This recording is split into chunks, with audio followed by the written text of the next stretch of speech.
Hello, everyone, and welcome to another edition of the Dentzel Domain on Red State Talk Radio. I am your host, Ed Dentzel. I hope everybody had a great weekend. I had a decent weekend. It was a working weekend. I'm working hard on my Twitter accounts, both for this show and for my books. And I think I'm going to be spending a lot of time there, a lot more time than I have been. And you know I always mention my Twitter account when I get on here. But I was down within the city limits of St. Petersburg, Florida this weekend. Remember, this is the area where, that's the city where the mayor of St. Petersburg has banned Donald Trump from entering the city. He's allowed, I suppose, to come into Pinellas County, but Donald Trump has been banned from the St. Petersburg, Florida. I don't know how the mayor would go about enforcing that, but I'm going to tell you, Donald Trump, you know that I don't care for you too much, Donald Trump, as a politician or as a person. But let me assure you something. You're not missing anything. I think I told you this when the ban first happened, but I'm going to tell you again, Mr. Trump, you're not missing anything. You're just not. It's not like being banned from, let's say, Miami, I'm going to suppose. And it's not like being banned from your home city of New York City. It's not like being banned from L.A. or something like that. Being banned from St. Petersburg is like being banned from your local grocery store. You can always go somewhere else, just so you know. But let's get to the show. I remind you before I get started, you can find my books at Amazon.com. Do a search there for Edward Dentzel. You can find them that way. That's the easiest way to do it. You can email me at edwarddentzel@reagan.com. You can follow me on Twitter, Dentzel Domain, all one word, no space in between. I just noticed this right now. No sniffles today, like last week. I don't know what that means. That's interesting. You can go to edwarddentzel.com where you can find all of my old Red State Talk Radio shows. You can find my highlight reel there, my all-star reel, greatest hits reel, I don't know what you want to call it, promo reel, something like that. It's about 2.5 minutes long. You can also find my shows in some new places. You can find my shows at SoundCloud. You can find them at Podbean. You can find them, probably what I'm most excited about is you can find them on YouTube now. Still experimenting with that a little bit. Man, does that upload take forever. Wow. Over 2 hours to upload 1 hour show. It takes a long time. But they're all there now. You can find them. And then you can find me on Facebook and you can find me on LinkedIn. So let's get right to the show. I know this is going to seem like an odd place to start, but I wanted to do a follow-up on a story that I saw this weekend that may surprise you. Remember that jet that crashed in Egypt back? It coincidentally happened on Halloween, October 31st. Would you believe that they're still not sure that that was terrorism? Of course, the Russians and Vladimir Putin are telling everyone that it was terrorism. But the Egyptians and some of the other people involved in the investigation aren't so sure. And this is something that I told you time. And so it's been, a month and a half since that? And I told you at the time that given my extensive but amateur experience with plane crash investigations and all those shows that have been out over the years, and I've seen all of them, and I've probably watched all of them multiple times. A lot of plane crashes start out looking like a bomb exploded, especially if the plane broke up in flight. That's usually what investigators think at the beginning, but as they start sifting through the wreckage and everything, we realize that there are very few flights, of all the crashes that have happened with planes, very, very few of them were caused by bombs. Very, very few. That's something you have to keep in mind. And I tried to tell you that back then when it happened. And so when all these people were coming out just days afterwards, it's a bomb. Nobody knows at that point. Even if some terrorist group, whether it's ISIS or whoever, is saying that they did it, it doesn't mean anything. So all this time later, they're still not sure, which is interesting to me. Second of all, there's something else that tells me that this might not have been a bomb either. Now, like I said, Vladimir Putin is saying it's a bomb, if you want to believe him. Do you want to believe him? Maybe we do want to believe him because we want to believe that ISIS has that capability, and it even proves us to, as Americans, especially conservative Americans, that we need to do more about ISIS. I mean, if they can get bombs on planes, then we are all in trouble. Even more trouble than we realize. So we want that to be true, but you have to look at who that's coming from. You can't hate Vladimir Putin on one hand because he says things that you don't like, and then believe him on other things because he says things that you do like. I don't know how you, and it's weird that I'm talking that way because there's another article in here about conservatives treating their own ideology the same way, but that's totally something different. So right afterwards, Putin says, oh, it's a bomb, and it certainly does play into his story, doesn't it? There's another part that I'm thinking about regarding this. Have there been any other plane crashes within the last few months that have been caused by bombs, or it looks like they were caused by bombs? Any?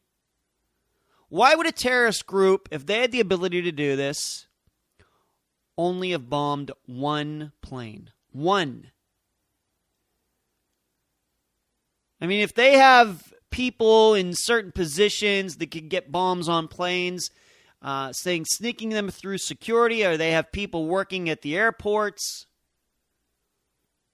and they truly are a terrorist group and they want to cause carnage no matter how much, how many people are killed or how much work would go into it, wouldn't they have bombed more than one plane?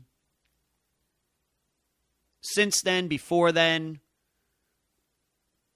Or is this airport where this plane took off the only one in the world where they have somebody working that can get a bomb on a plane? Do you believe that? I don't personally believe that.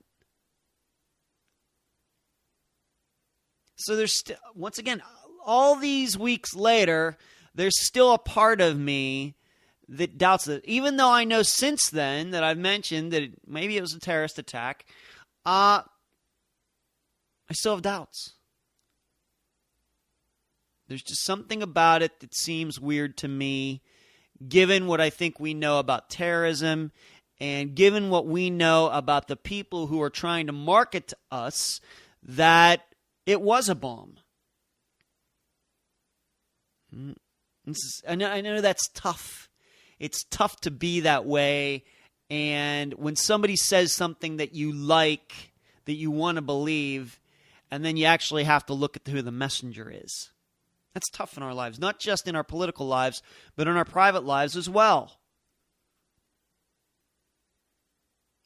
But I tried to warn you back then that this is going to be an arduous process to try to determine why this plane crashed, if there is a bomb, what it was, how they did it. Because to my knowledge, even though I know some people at that particular airport have been let go or something like that, have they released any names of anybody working at that airport who could have put that bomb in that plane? To my knowledge, they haven't. And there only were a few people working on that plane while it sat on the ground there. We know that we've all been on jets, and foreign airports are no different than jets in the United States. While a plane sits on the ground, 4 or 5 people? You know, the gas guy, a few luggage guys, maybe a woman who brings in drinks and stuff for the next flight. There's only so many people. So, just thought I'd start with that today. just to remind you, sometimes we think things that are so that aren't so. Let's move on to something else. Tashfeen Malik. I know I'm supposed to be Tashfeen, but that's just too hard for. There's just something about putting an SH and then an F in a word or a name that is really weird to me. Tashfeen. So I'm just going to call her Tashi, because Tasha would be Russian, which she's not. So I'm just going to call her Tashi. Tashfeen Malik. You know, the wife of Saeed Farouk. These two people who shot up, killed all those people in San Bernardino. It seems like yesterday, but can you believe that's almost 2 weeks ago now? It'll be 2 weeks ago on Wednesday. Time flies, man. But the big story within the last few days, and see, this is why you come to this show, because you get like a deeper insight into something like this. Because I know, I saw it this weekend, I know how everybody else is talking about this story, about her having had anti-American, pro-ISIS, pro-radical Islam ideas. She'd gone on social media, she'd gone on other places on the internet to talk about her anti-freedom beliefs and pro-terrorist beliefs. And the story out there, the popular story is, well, how did the United States miss this? How did those people, she had 3 different interviews, she was getting this visa, we're supposed to screen all these people, and how is it that she got by? And our federal government isn't doing a very good job, and that's a good story. And dare I say it, it's a true story. It's why we as conservatives worry about Syrians coming in the United States. That's why we worry about these stories about Syrians or being caught in Colombia. Or there was some story that I read within the last few days about Syrians trying to sneak through our southern border. They aren't just trying to get here through the other refugee means. They're trying to go to South America, then get in. And those stories have popped up. And we worry that our federal government isn't doing a very good job, whether the people are incompetent or it's some sort of political correctness that is involved to not stereotype these people. Let's put it that way. But I have something else. The difference is, I would say with that is, I'm going to guess the most of these, and I don't want the Syrian refugees here, but I'm going to go as far as to say that most of these Syrian refugees haven't gone out on social media and been very vocal about whatever their radical beliefs are regarding Islam. So it's probably a little difficult to even know who some of these people are. I said this, I think, the beginning of last week. Do they give out, is there such a thing as a Syrian driver's license? A Syrian passport? I know there's Syrian passports, but I'm going to guess they aren't as sophisticated as the ID that we have in the United States, whether it's a driver's license or a passport, something like that. They probably can be copied a lot easier and forged a lot easier. So you have to wonder if any of this paperwork that these people have, even if we look at it, means anything. Beginning back to Tashfeen Malik, here's the bizarre part. She did all that, didn't seem to hide it before she met Saeed Farouk, when she met Saeed Farouk, shortly after she met this guy, whatever the case may be. But before she came to the United States, she was doing all of this and still seemed to have no fear about going to the United States, even though she knows that we have a vetting process for people coming into the United States. You know what that's like? If you don't completely understand what I'm trying to say here, it would be like a drunk driver, out at the bar, throwing down a few drinks, obviously is a little sloshed, goes out to his car, but still kind of in his right frame of mind that he wants to. He thinks, hey, every drunk person who drinks and drives think they can make it home without killing anybody. That's something you got to realize. That's what makes drinking and driving so dangerous. But the guy turns a corner and there's a DUI checkpoint. Now, most people, what are they going to do? They know that they're doing something probably they shouldn't be doing. They're going to make a U-turn. They're going to pull into a parking lot. They're going to maybe wise up or whatever else. What Malik did would be like that drunk driver seeing that DUI checkpoint and still driving through it, driving toward it, and getting through. Now, why would a drunk driver do that? See, if a drunk driver does that, maybe they have the suspicion that maybe that checkpoint isn't as thorough as the public believes. That maybe it's just there for show. Because what federal officials are now finding is that she wasn't trying to hide her sentiments about ISIS and terrorism at all. And she still said, you know what? Yeah, I'm going to meet this guy. We're going to go to the United States. Yeah, I know that I'm going to get vetted, and I know that I'm going to get this, and I know they're going to look into that. But I'm not fearful at all. Because she was fearful, she probably would have tried to sneak into the United States instead of going through the official channels. So it's not that we, as the public in the United States, are just finding out that maybe all of this vetting, and there's another story I have here, that it does seem that we're finding out that our federal government does not go on to the social media sites of these people who are getting into the United States just to check them out, that they're not. It's just not that we're just finding this out. It seems like people in other countries already know. Now, how's that possible? How is that possible? How could a woman, and this is going to be a little scary, just going to tell you this right now. How could a woman who had never stepped foot in the United States, gone between Pakistan and Saudi Arabia her whole life, know more, because that's the only conclusion that you can come to on all of this. That she knew, despite what she wrote, was not going to hurt her getting into the United States at all. Even though your average American would think that it would hurt her chances of getting in here. Flew the whole way to Chicago. We all now have seen, if you're on maybe I'll post that picture up on my site, of her and Saeed coming into the United States in Chicago. There they are. Why would you fly the whole way to Chicago in the United States? And that is not a short flight.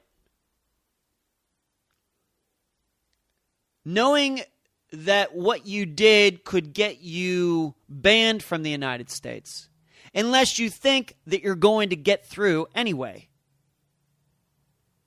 Never been to the United States, but still it seems that she has a better idea of how what federal officials in the United States are doing regarding immigration than your average American does. See, what I get from that is that probably what happened, and probably what is happening, is there have been other people before her who got through the vetting process and then communicated with her from the United States saying, you know what? I got kind of lucky, I think. I got kind of lucky. I said this thing about ISIS, how I love them. Didn't hurt my chances of getting in her. That's the only thing that makes sense. The only point that makes sense to me. The only way I can come to some rational conclusion about how a woman who said all of this online didn't try to hide it and still chose to jump on a plane and get in and try to get into the United States. So it's not that our vetting system is bad. It's that people who have never even been in the United States know that it's bad. It's bad enough that we as the voters know. Now, I guess. No, now. But these people who barely can speak English know more about the vetting process than your average American does. That's what should worry us. And what it tells you is, I told you when San Bernardino happened, is that if you think that Saeed Farouk and Tashfeen Malik are the only two who had a bomb-making factory in their apartment, you're wrong.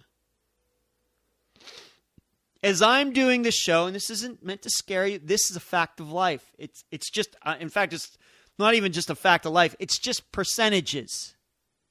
It's just odds, even though I don't live in Las Vegas anymore. The odds are there are other people, as I do this show, building pipe bombs, putting together a suicide vest for somewhere down the road in the United States.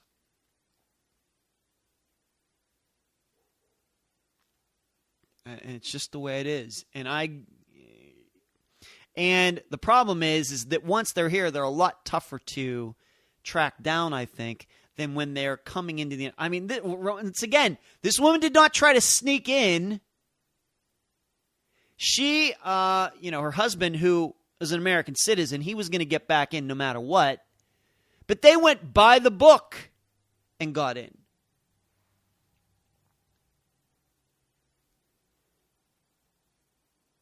And see, it's one of those issues that this is why I've been so worried in the last couple months about conservatives getting so hot on the illegal immigration, this just slowly, seemingly becoming kind of a one-issue ideology.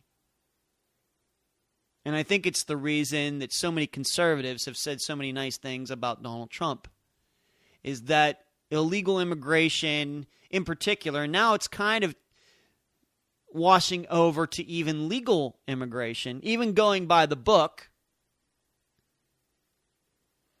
But it kind of takes our eyes off the ball. It kind of does.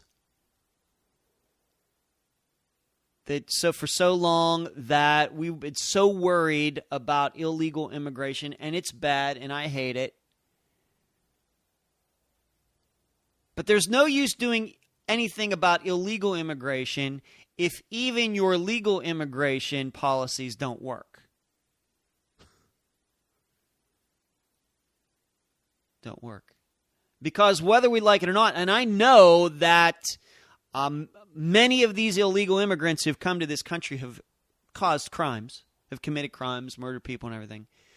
We have to remember that Tashfeen Malik came into this country by the book.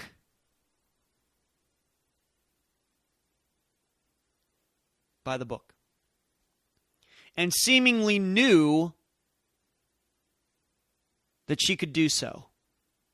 Because I just can't imagine somebody flying here the whole way to land in Chicago, get turned down, and then go back. Or if she got interviewed in Pakistan or wherever she was by some American immigration official. So a lot to not like in this story, but that's the point. It's not so much that our vetting process in the United States seems to suck. It's that foreigners who've never been here know more about it than we do and know the holes in it. That's the problem. So let's move on to something else before I go to the break. I guess I have about 5 minutes. On the topic of immigration, this is another issue where I get a little crazy when I start talking about conservatives and this one issue of immigration. That we've become the And once again, I have no problem us being against illegal immigration. I have no problem with figuring out how these people in other countries know that our vetting process has holes. That's all interesting to me. But you know that it's just one topic of many that I consider to be important. And however, when you start thinking about nothing but that particular topic, it's so funny how you don't realize it, but your opinions on other things change as well. And this next story is a perfect example of this. This comes from Breitbart.com. It's written by Sarah Palin for the site. It wasn't a story where she was being interviewed and then Breitbart picked up on it. This is an article at Breitbart.com written by Sarah Palin, and it's fairly long. And she throws a lot of accolades, a lot of love over to France for Marion Maréchal Le Pen. Now, maybe that last name, L-E space P-E-N, is a familiar last name to you because Marine Le Pen, who is a woman, M-A-R-I-N-E, is her aunt. And Marine Le Pen has been a fixture in French politics for a long time. And I believe it was Marine Le Pen's father who started or is a prominent person in French politics in the National Front Party. But Marion Le Pen is the new Le Pen on the scene, and she's like 26 years old, and there were elections in France this weekend, and the National Front Party did fairly well, and I'm not going to even try to explain it because I don't even kind of understand it myself, how they go about with these elections in France. You find out that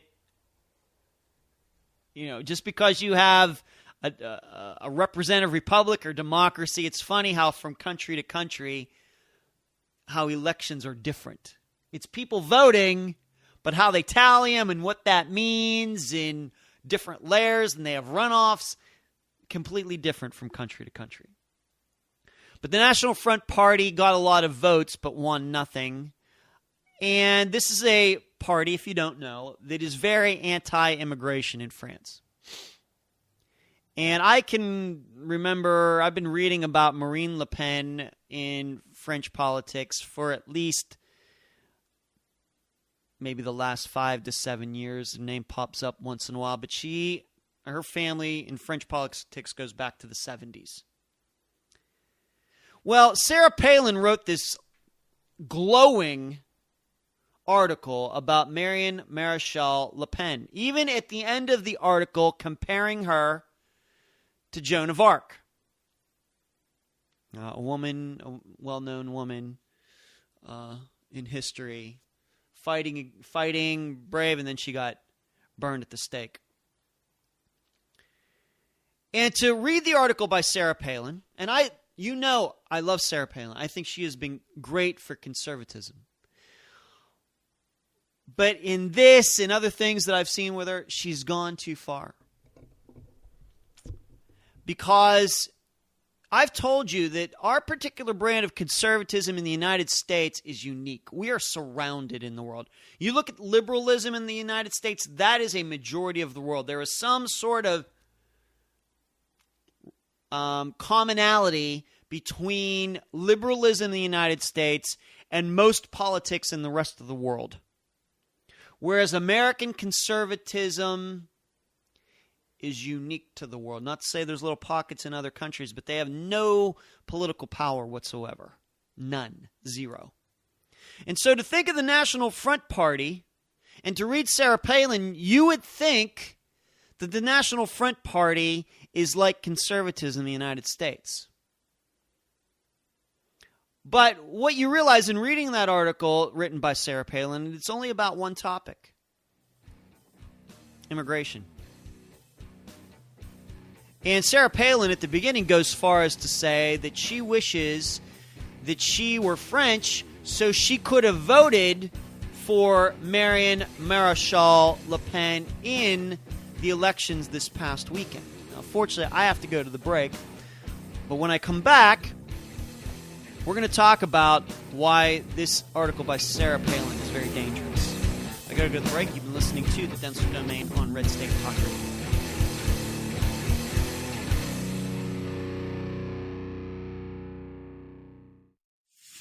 Talk radio the way the founding fathers would have done it. I'm just a man trying to make his mark on history. Red State Talk Radio. Accuracy and range are a necessity. Now comfort is an option as well. Nemo Arms introduces the Omen 300 Win Mag. The Omen 300 is perfectly balanced for reduced recoil, creating sub-minute of angle accuracy. And fit for the tightest of tolerances. The Omen is offered in carbine or full-length models with a 10 or 14-round magazine. American-made, owned, and designed, Nemo Arms is setting a new standard in modern sporting rifles. Find out more at nemoarms.com. Less than 2% of America's population volunteers to defend our nation. Though we rarely see them, we live the benefits of these heroes' sacrifices in the freedom we know and the safety we feel. Each and every day, the Gary Sinise Foundation serves our nation by honoring our defenders, veterans, first responders, and their families. We do this by creating and supporting unique programs designed to entertain, educate, inspire, strengthen, and build communities. The Gary Sinise Foundation has grown because the need has never been greater. Together, we'll improve the lives of thousands of American heroes and their families day in, day out, all year long. While we can never do enough to show our gratitude to our nation's defenders, our veterans, our first responders, and the families who stand by them, we can always do a little more. Join us. Visit GarySiniseFoundation.org. Hi, I'm Gil Fulbright. The people who run my campaign, they've made this commercial, and I'm in it. This campaign, it's not about me. It's about crafting a version of me that'll appeal to you. A version that visits random work sites with paid actors pointing at things. A version of me that doesn't find old people loathsome or pointless. Has a conventionally attractive yet curiously still family. Listening to my constituents, legislating, these are things I don't do. What I do is spend about 70% of my time raising funds for re-election. I'd do anything to stay in office. My name's Gil Fulbright, but hell, I'll change my name to Phil Goldbright, or Bill Fulbright, or fill up my mouth with farts. These are the things that are important to me. And these are the fine people that finance my campaign. Now, in order to do these things, I have to stay in office. And to stay in office, I have to keep these guys happy. Now, if any of these things make these guys unhappy, well, my hands are tied. So come November, the choice is clear. Do you want another spineless mouthpiece for special interest and lobbyists? Or a spineless mouthpiece for special interest and lobbyists? I'm Philip a Mouth with Farts, and I approve this message.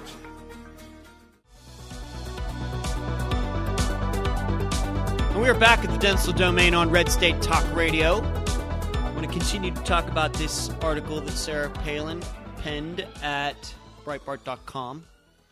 And showing all of this across the Atlantic Ocean love for Marion Maréchal Le Pen, this young woman who is now involved in French politics, and she comes from a family of French politicians. Sarah Palin goes on and on about how great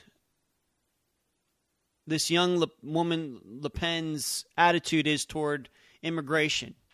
The National Front Party in France is anti-immigration. It's anti-Syrian refugees. It's worried about the ISIS elements that may be getting into France.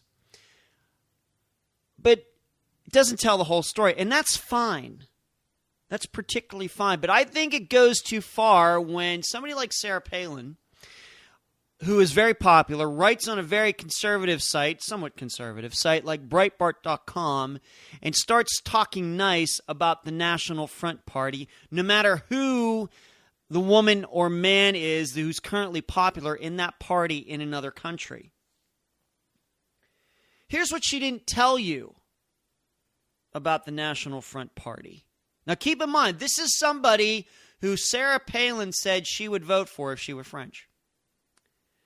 The National Front Party is pro-protectionism. In fact, you could say maybe at least part of their attitude toward immigration in France goes along with their idea of protectionism, which means lots of taxes and tariffs, getting in on products that are being shipped into France, if France even allows those products to be allowed to come into France. Mm-hmm.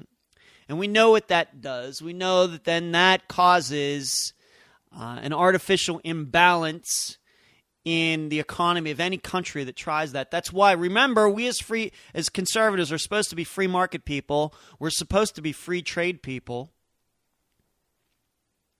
Mm-hmm. National Front Party of France is very pro-protectionism. Second of all, the National Front Party in France is pro-Russia. In fact, within the last couple years, how long has it been since Russia went into Ukraine and took over the Crimea part of Ukraine? It's been a couple years, right? National Front Party is pro-Russia and it is pro-Putin. And in fact, the party has gone out of its way to criticize the United States for its attitude toward what Russia did with Ukraine. Now keep in mind, once again, Sarah Palin claims that she would vote for this woman who is a part of this party. Now, do you see what I've been trying to tell you for a couple months about how we have kind of, at least a little bit, at least the conservative establishment people, and there are conservative, I've tried to tell you, there's just not Republican establishment people like Karl Rove and Dick Morris and Mike Murphy, those types, and I guess John Boehner and others. We have conservative establishment types too, people who have been in leadership positions for a long time, and we have nothing to show for it. But here's Sarah Palin, a woman who I like, who is writing, didn't have to write this. I don't think that Sarah Palin needs to write an article. I don't know if maybe she did it for free. I'm sure she doesn't need any money these days to go out of her way to write a love letter, to a political love letter, to a woman politician in another country who's part of a party that shares these views. But she did it, but Sarah Palin did it.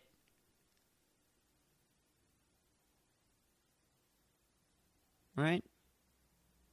And in doing this, you could get the wrong idea about what the National Front Party is. But it goes back to what I was saying, that the conservative establishment media within the last year has become immigration crazy, even to the point where they ignore other issues that are just as important, or if not more important. And in doing so, we are becoming a one-issue party, which is one-issue ideology, which is very dangerous. It's weird to me that for so long, conservative establishment media types have warned about the one-issue voter. For years, when I was listening to Rush Limbaugh, he was always talking about how he didn't like those people. You know, the person who votes on abortion and nothing else. The person who votes on guns and nothing else. But how suddenly, though, under his watch and many other watches, we have become a party of one topic. If you are if you are anti-immigration, then you're good. Doesn't matter whatever else you think. You know, this Sarah Palin letter is no different than what I told you starting a few months ago about how at Breitbart, coincidentally, and other places, certain politicians were starting to get praised on their immigration stances, even though on most other topics they are not conservative. And you get into this weird position where conservative politicians who have 95% conservative review ratings, Liberty ratings from conservativereview.com are getting made fun of and criticized, while politicians who have 60% Liberty ratings from conservativereview.com are getting praised simply because of their immigration stance. Doesn't matter that they might believe in global warming and or something like that. Doesn't matter that they might be a little anti-gun. Doesn't matter that they've wanted to go along with the expansion of Medicare, Medicaid, and everything else. But dang it, if they get that immigration topic right, it means everything. Somehow we've become a one-issue ideology. I consider myself to be a conservative, but I do not fall into that category.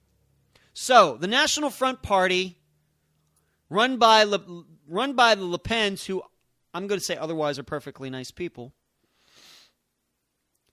pro-protectionism, pro-Russia, pro-Putin, anti-United States in the Ukraine.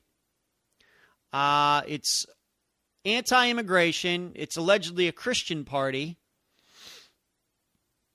And I should note, though, that it considers itself to be pro-life. It's against abortion in France. Now, who does that sound like? Just reading all that for the most part. Sounds like Donald Trump, doesn't it?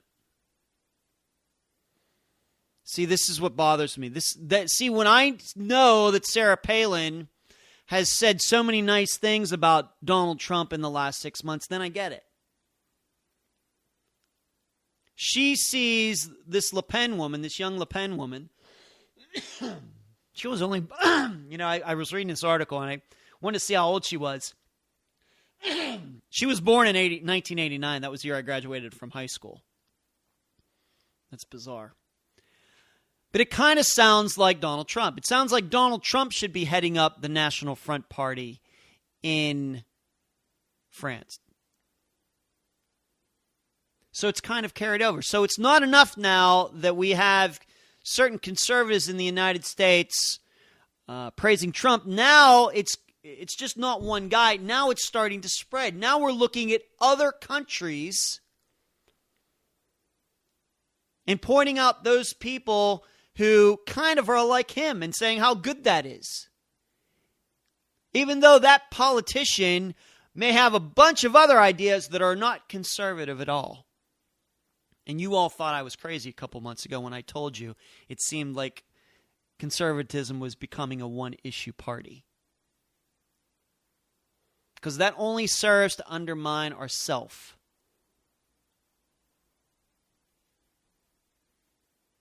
So I don't know why she did it. I mean, she must have really, really been motivated this weekend. And dare I say it, I will give her one thing, Sarah Palin, that this article was better written than that book she had came out that was a bestseller going road. I got halfway through it. I couldn't read it. It was horrible writing.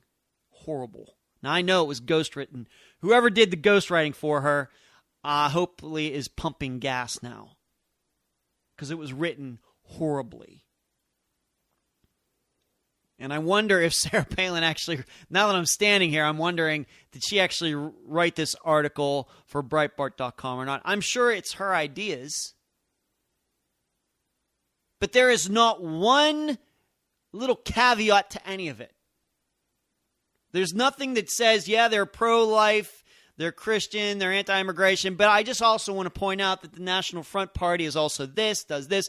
And there are some things that I don't agree with. Many things I don't agree with, but this woman is to be admired. No, Sarah Palin just keeps all the negative parts out of it. Even going to say that she would vote for this woman.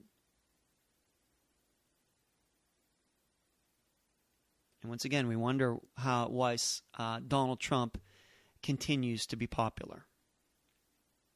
I don't know what to tell you, people. You got to have your principles. You can't be a one-issue voter. Can't be a one-issue supporter. You have to take it in its totality of who that leader is, because nobody's going to be perfect. Yes, there's going to be a breaking point. There's going to be that thin red line between where you will vote for somebody and where you won't vote for somebody. But to me, you throw it all out the window when all you want to do is talk about one issue, important issue. But it's funny how then you end up getting somebody into office who is doing all these other things that are undermining the country. But dang it, they're getting the immigration right. So I just found the whole thing to be so bizarre. I couldn't believe it when I read it.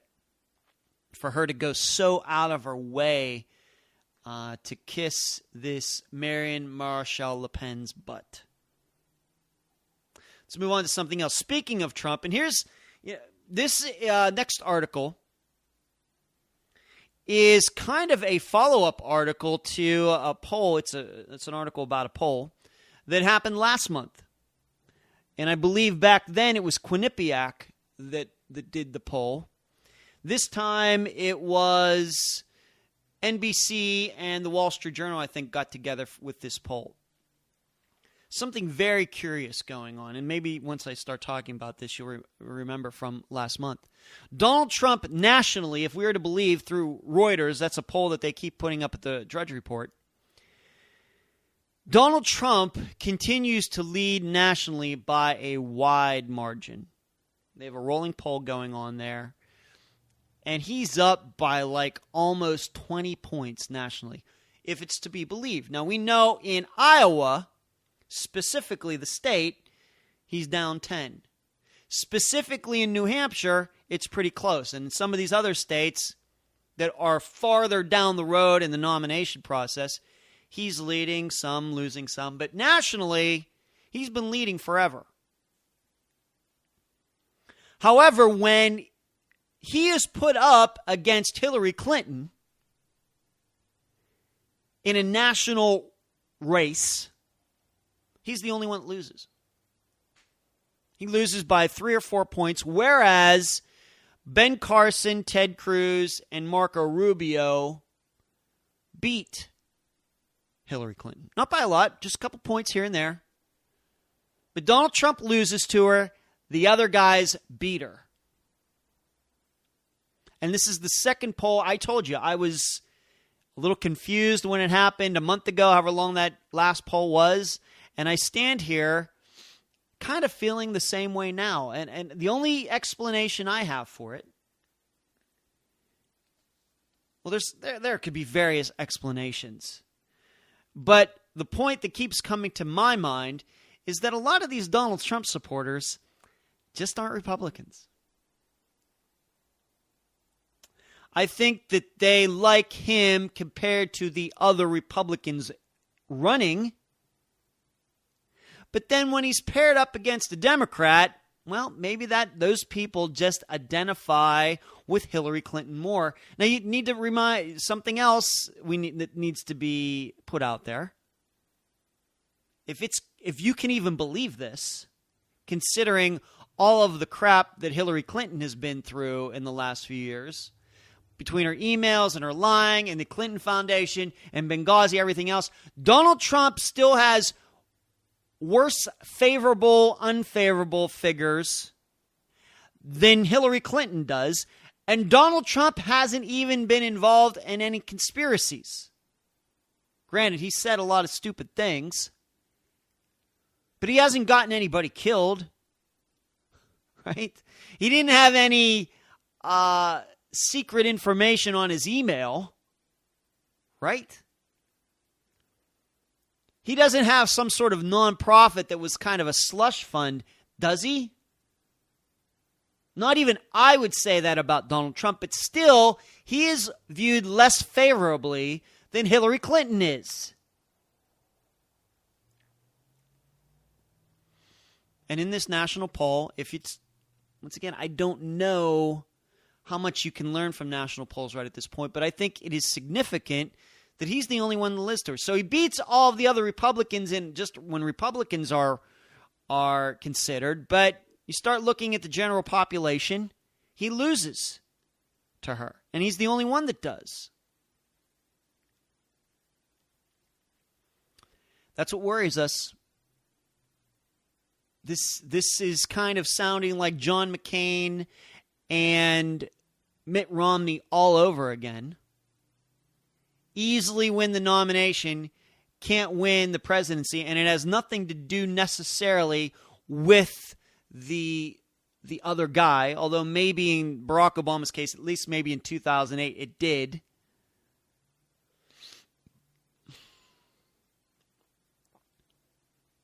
But this is significant. I don't know that, to my knowledge, Donald Trump has never beaten Hillary Clinton in a national poll since they started doing them, no matter that he's been way ahead. It also tells me no matter what people are saying about Donald Trump's support being very solid, it may be solid amongst Republicans right now, but it is not solid in a general election. And we need to keep that in mind. I've made the point before, and I think that this poll proves it. If Donald Trump drops out, my belief that at least half his supporters either will not vote or they will vote for the Democrat.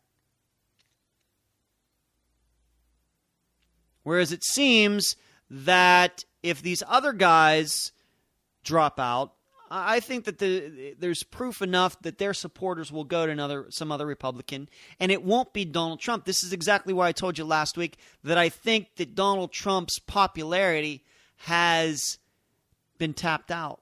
I think it's gone as far as it's going to go. And it can only go down from here. It can maybe stay the same, and because of that, he's still going to be a force to be reckoned with. But as long as these polls keep popping up that he can't beat Hillary Clinton in a national election, then he is a liability. He's a liability to himself, and he's a liability to all the other Republicans that are running. But once again, I know a lot of people, I remember back the time a month ago, 5 weeks ago, 6 weeks ago when that Quinnipiac poll came out. A lot of people dismissed it. It doesn't mean anything. Well, now we have another one done by a different company. I was reading something, maybe some of the numbers aren't right as far as how many independents were polled, how many Republicans and Democrats were included. That might have skewed the numbers a little bit this way and that way, but the fact still remains that Donald Trump loses to Hillary Clinton. The other popular guys at the top, Cruz, Rubio, and Carson, beat her. So one more thing before I go, and this has to do with Howard Stern getting into a little media stuff. His contract with SiriusXM is ending Wednesday, and he doesn't know what he's going to do. And I'm not a big Howard Stern fan, never have been a Howard Stern fan, but he's made a lot of money in going to, made a lot of money going to satellite, got part of the stocks, and he sold it, became one of the richest media figures in the United States when he did that. The problem was, or has been in the last 10 years, is he's virtually dropped off the map.